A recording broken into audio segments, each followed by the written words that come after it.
Good morning, everyone. I'm Shota Deolusegun.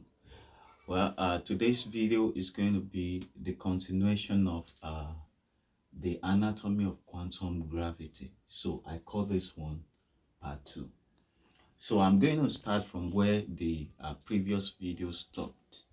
And so in the previous video, I was actually explaining that if we substitute this electron mass in the place of this m and this m, then we're going to get a classical mass worth of 2,277,250,000. So we're going to have this value in kg, and as well this one is kg. So we're going to have that value in kg. But there is something profound about formula of everything, and that thing is you can as well use this classical mass worth in place of this m to arrive back at the mass of electron, or the quantum mass. So that is why I call the formula a self-proved uh, formula, or a self-proved discovery. So from there we can see the connectivity from quantum mechanics to classical mechanics. Okay, so now there is something we need to understand concerning quantum gravity. And by the time we have the merging of classical gravity to quantum gravity, as I've always been saying before, that we have classical gravity and quantum gravity separately. But there is a transition from quantum mechanics to classical mechanics, and that simply means that there is going to be a fusion of quantum gravity to classical gravity. So how can we then explain that new discovery, that novel discovery, that thing that we have as a fused gravity in terms of quantum gravity? So how can we explain that?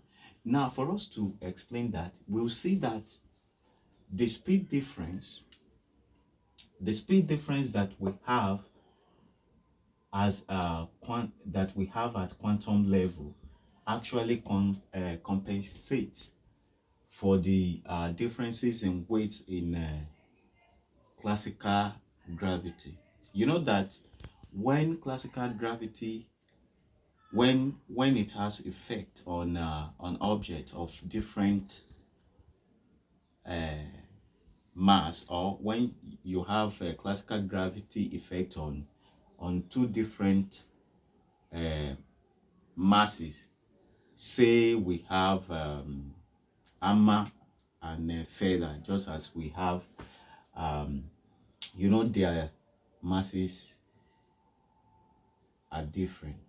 You understand? So when you have gravity on both in a place where there is no air resistance and some other things that could affect the trajectory, the downward trajectory of feather relative to hammer, you're going to have both. You are going to have equal gravity effect on both. And so why is it like that? Why is it so? So we're going to get answer to that by having quantum gravity. An answer that we have to that is for the fact that the speed difference factor that we have here compensates for the differences in weight of objects that has classical gravity on them. So how can we actually better explain that, or how can we illustrate that to friction? So to explain that, for instance, I said here, when you have electron in motion, you're going to have arbitrary system of rest state. And so the value of electron that we get within this time energy wave polarization, or time energy wave constraint, will be so tiny, and that is 0.00000001432. You understand? So the value is so tiny. Now, for us to get the actual value of electron mass, then the trajectory has to travel beyond this limit, and then it goes down into the it goes down outside. So definitely, it goes into the negative state. And this negative state was first discovered by Dirac. Yeah, when you look at the relativistic wave that Dirac derived in order to make a Schrodinger wave function, in order to make Schrodinger wave function applicable to Einstein relativity, which is a special relativity of E equals mc squared. So when you have the whole, when you have the full equation of the Einstein E equals mc squared, you have momentum there as well, and then you have a square root. So Dirac was able to discover this, and what he discovered was so profound. So I'm going to expatiate on that and relate this formula of everything to it, as how this formula of everything better explains that. So I'm going to have a new video for that. So now that we know that there is negative state outside this time energy wave pattern, so then this the trajectory must travel to that negative state. Now, another thing I want you to know is that having negative state relative to this physical formation of this time energy wave simply means that the trajectory cannot travel beyond the suspension, and you can see that we have suspension there that is actually causing the limit. So it is what we have is actually true for this time energy wave polarization, and that is confirming the authenticity of that suspension. Yes, I like that. But basically, how Dirac explained a situation where you can have the annihilation of the physical electron to the electrons that you have in the negative state is if you have a hole in that negative region, and so the hole will act as a positive charge and positive energy, and that will cause the annihilation. And as a result of that, particle can actually travel from this realm down to the negative state. So basically, that is kind of what is actually happening here as well. And so when we have, when you have intense decay, or probably you have intense radiation, then we can have a trajectory that actually goes beyond this time energy wave restriction. So that being said, so now we know it's possible for us to actually travel beyond, and so the trajectory travels beyond to have this actual mass worth of electron. And by having that, because this is like trying to fix the hole in the negative state, and that all act as positive energy to attract the annihilation. We have an annihilation of zeros in this formula of everything already. So once you have that, then it will take the whole value back into that small space, and it will serve as a compressed formation. When you have huge mass worth in a very small space, then you have time energy wave interaction contracted, and once you have that will affect the acceleration, and that is why we have the speed difference factor. So how can that speed difference factor compensate for the classical gravity effect on objects of different mass or masses, as the case may be. So this is how it's going to have that effect.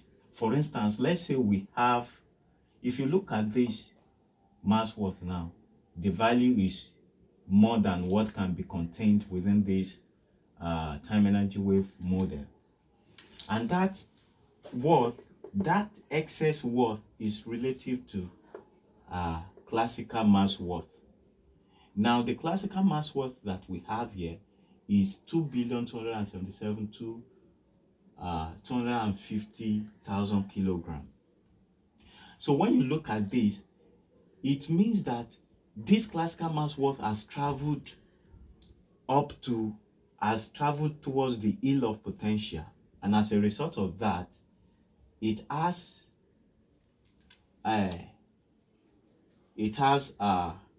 more repulsive force to act on that classical mass worth. It has more repulsive force to act on that. So once it has more repulsive force, because the repulsive force will be so intense there, it is higher, then we're likely to have more higher speed difference that can actually compensate for that. If I'm to compare that to the mass worth, the classical mass worth of 86 kilogram, you'll be able to understand. Now let's say we have 86 kilogram here. Once we have 86 kilogram here, the actual value of quantum mass worth that we get relative to 86 kilogram is going to be 3.4 times 10 raised power minus 41. That is what we're going to get. Now the magnitude wave of that 86 kilogram, the magnitude wave of that 86 kilogram is now 2.20 times 10 times 10 raised power minus 41. So that is the magnitude wave limit. So its actual value will now be 3.4 times 10. Well, it is not 41, it's because it's going to be suspended. So the suspended value is now minus 38. Minus 38. So from here we can see that this is being suspended because the power is minus 38 instead of minus 41. So now this is the actual value. You see that what we need, the difference that we need will now be minus 1.2 times 10 raised power minus 3. So the difference that we need to compress this within the time energy wave model is very small. So the mass worth that we have within this small space is not too huge to have huge acceleration. So if you look at this 86 kilogram within this 2.20 times 10, because for here we're going to have 2.2 times 10 raised power minus not minus 41, we're going to have raised power 41 there. Now you see that this 86 kilogram is not traveling beyond this wave amplitude. Is actually very low. Probably it will be around this region near the zero central point. So from there you see that there is no contraction at classical level, and for that reason we can have that free fall effect. But at quantum level there is acceleration, and so that enables us to have entropy. So now, let's say we have 86 kilogram right here. So now you can see that 86 kilogram being here is close to the um,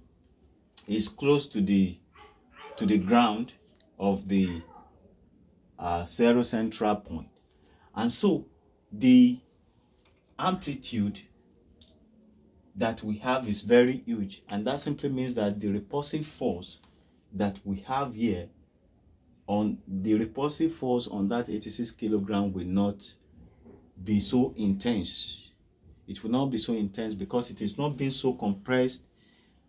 It is not being so compressed as we have for this 2,277,250,000 kilograms. So you can see the difference. So the repulsive effect on the classical mass worth will determine the speed difference factor that you will have at quantum level, and that will then compensate for you to have equal classical gravity effect on any mass, irrespective of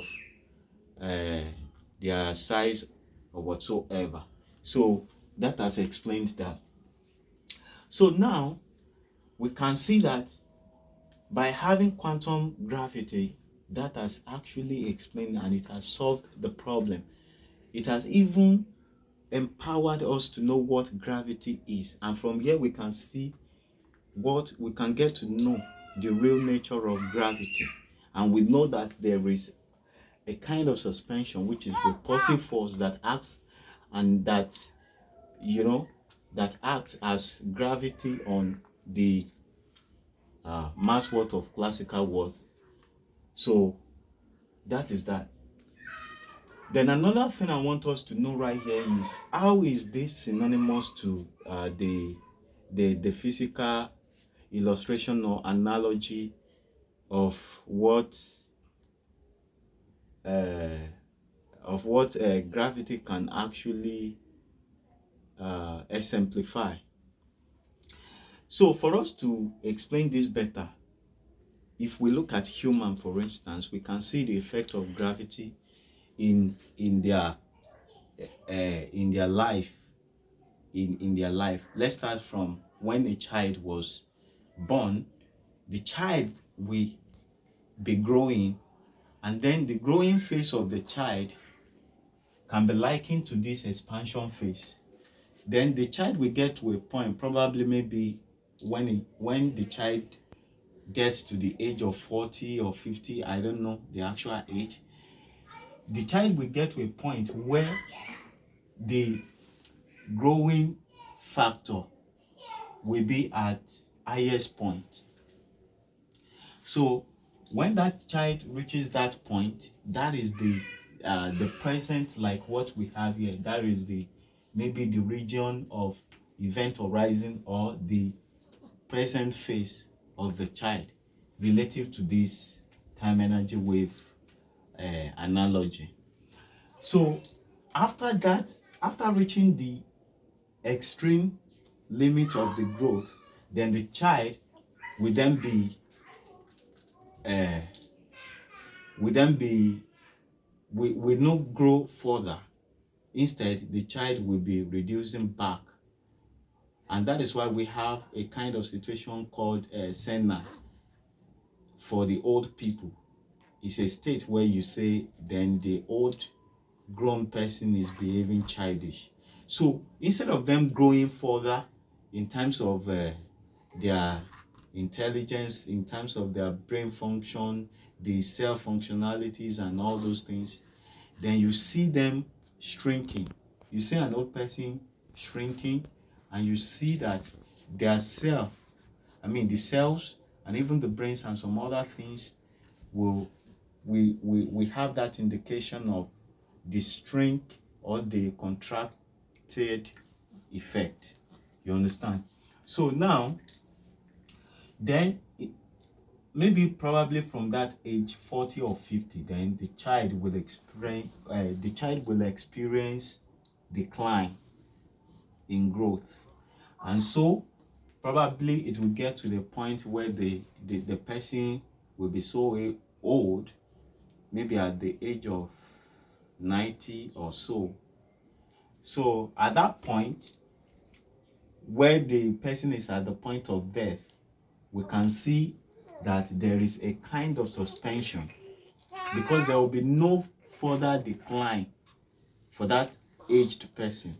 And so maybe when that person pass on, when that person is dead, then when the body is being buried, the body will decay. That is the part of going through the 0 point to the negative state. So the person will have to, the whole body will have to decay back to what it was made from, which is sound. And that's why Bible says that ye shall return to sand, for ye was made of sand. You understand? So that is it. So the body will decay back to sand, and probably the point of death is more or less like a suspension. You understand? There will be no further decay of the body. But the moment that person is dead and the body is buried, then the progression of the decay will continue. You understand? So we can use the effect of gravity in such way. You understand? And at the same time, we can also use the effect of gravity as, but basically what I'm trying to say is that the effect of gravity is not necessarily based on downfall effect of an object as we see here. You understand? So if you now look at the quantum gravity as we have here, you will see that quantum gravity is becoming more intense as time is scaling narrow relative to energy. So now the region where we have that classical effect of downward free fall, it's more or less like a balanced gravity phase. So there is no experience of decay or whatsoever. But what do you think will happen when gravity now gets to this region of quantum gravity? When it gets to this region where energy keeps on increasing, then you see that there is problem, because the effect of that decay will then become clear. You understand? So the effect of the decay will become clear, and as a result of that, then the object will continually decay till it gets to the singularity of black hole.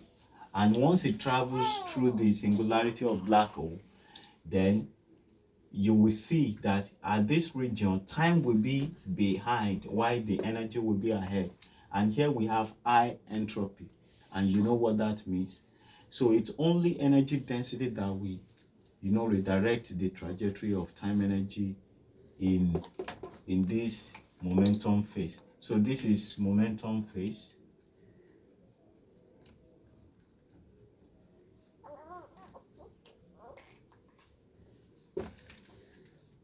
So now that is that, and then this phase is position phase. This phase is position phase. This phase is momentum phase. So that is that about gravity. And I believe with this we now know the true nature of gravity, and we now know why it is so important for us to have quantum gravity, so as to be able to know the effect of speed difference in balancing the differences in weight or differences in mass of classical mass work as uh, uh, as the half effect of gravity, classical gravity, on upon their head or whatsoever. So that is that. Well, I believe this video is quite insightful and informative. If you like the video, make sure you like it for real. Click the like button, like the video. Then do not hesitate to share this video with your friends, and then make sure you subscribe to my channel. That is very important, so that when you subscribe, you know you will have access to more subsequent videos, and you'll be notified when I upload new videos. So that is very important. Don't forget that this is a novel discovery. So I'm going to put the link to my research publication in the link below, so anyone can click on it to explore this formula of everything and time energy wave model to illustrate the reality of our universe. Thank you. God bless you.